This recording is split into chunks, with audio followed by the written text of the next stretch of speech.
Let me ask you something. Why do some people move through life with a calm and energy, but you can't? And why do certain people seem grounded, disciplined, and focused without forcing anything? Maybe you've even met someone like this. They're not rich, and they're not lucky, and they're not naturally gifted, and yet their life just works. Everything feels balanced, controlled, and peaceful. So, here's the truth most people never understand. Great lives are not built by big or dramatic decisions.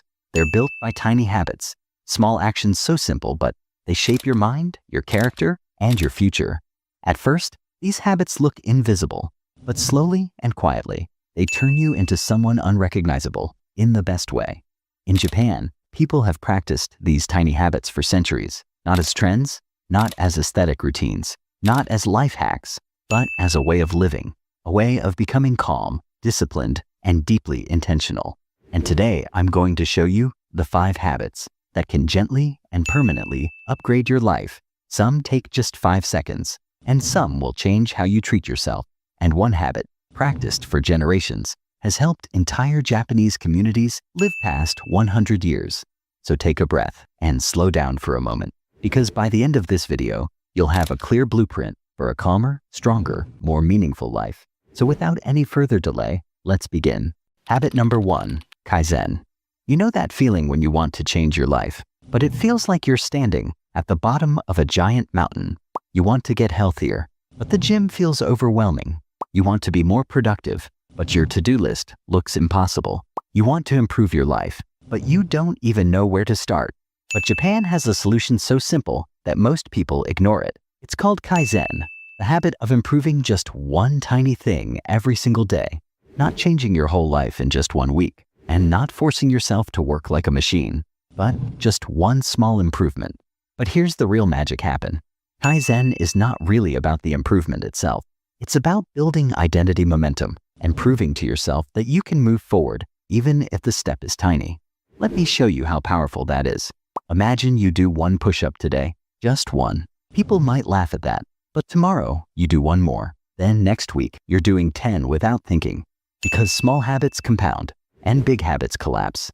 That's why Kaizen works, because your brain loves easy wins. When something feels small and simple, your mind doesn't fight it, and it doesn't resist. And tiny habits slip past the mental friction that usually kills big goals. So instead of asking, how do I change my whole life? Ask, what is the smallest action I can take today? Because Kaizen is not about intensity, it's about consistency. So when you improve a little every day, and you eventually become the type of person who grows without forcing it, then your life upgrades slowly, quietly, and naturally. Habit number 2, Ikigai. Let me tell you something that most adults never say out loud. A lot of people wake up every morning with a quiet emptiness inside them. It's not depression, and it's not sadness. It's just a missing direction. You're working, and you're doing what you should. But somewhere inside, something feels unfinished, like you're alive, but not fully living. But Japan has a word for that missing piece. It's Ikigai, your reason for being. See, your Ikigai is not your job, and it's not your duties, and it's not what society expects from you. Ikigai is that one thing that makes life feel worth waking up for. So Ikigai is not just a concept, it's a daily practice. They believe life becomes longer and happier. So when you have something meaningful to wake up for. But here's what many people get wrong.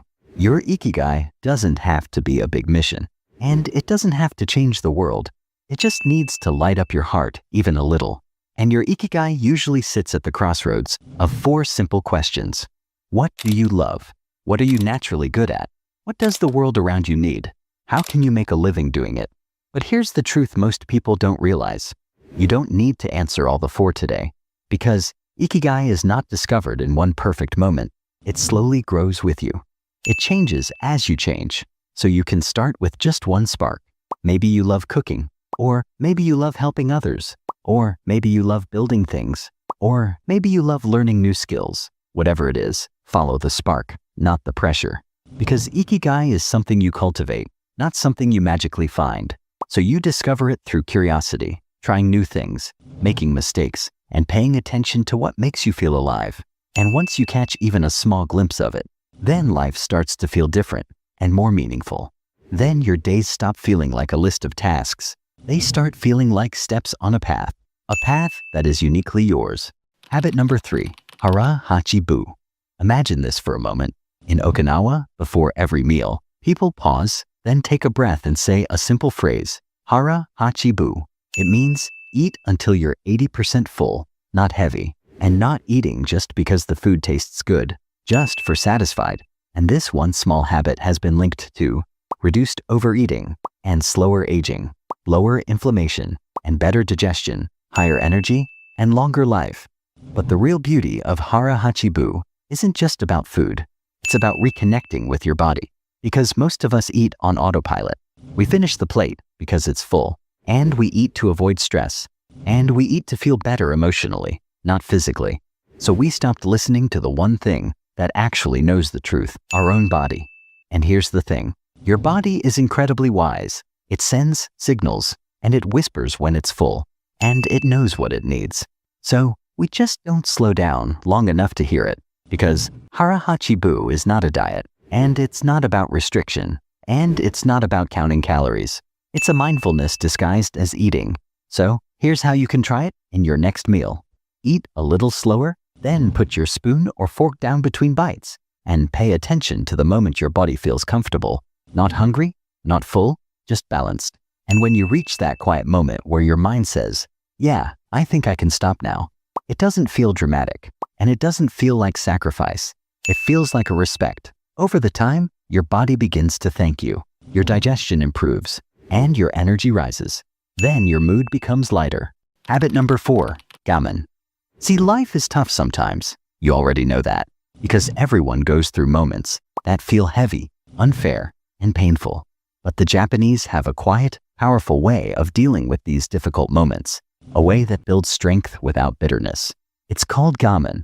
Gaman means enduring hardship with patience, calmness, and self-control. It doesn't mean ignoring your emotions, and it doesn't mean pretending everything is fine, and it doesn't mean forcing a smile when you're hurting. It simply means, yes, this is hard, but I won't let this hardship break me. That's the heart of Gaman.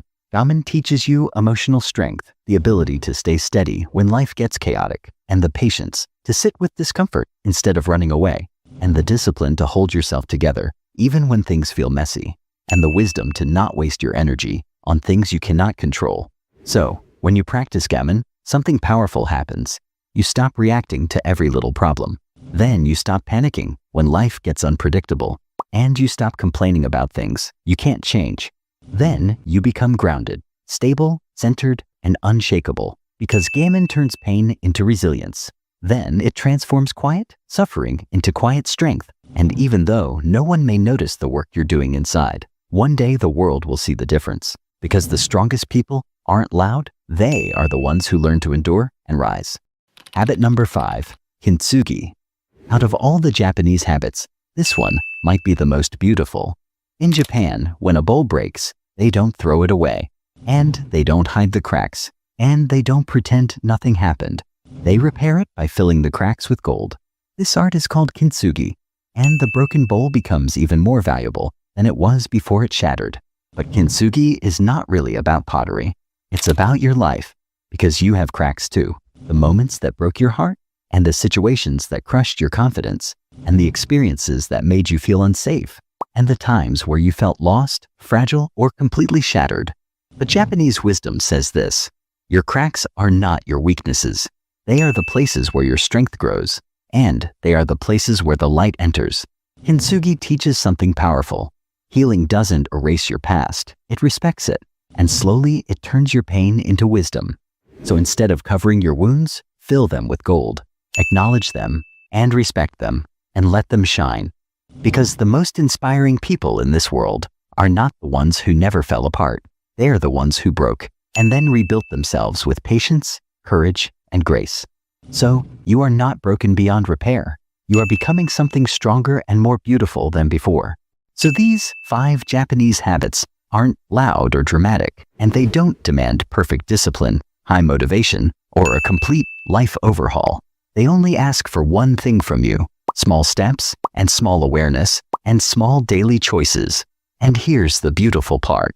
When you repeat these tiny choices every day, they slowly begin to reshape your mind, body, health, relationships, purpose, confidence, and your entire life. So you don't need to follow all habits right now, and you don't need to fix everything this week. Just pick one habit, one simple Japanese philosophy that you can stick with, because your life doesn't transform when you do everything at once.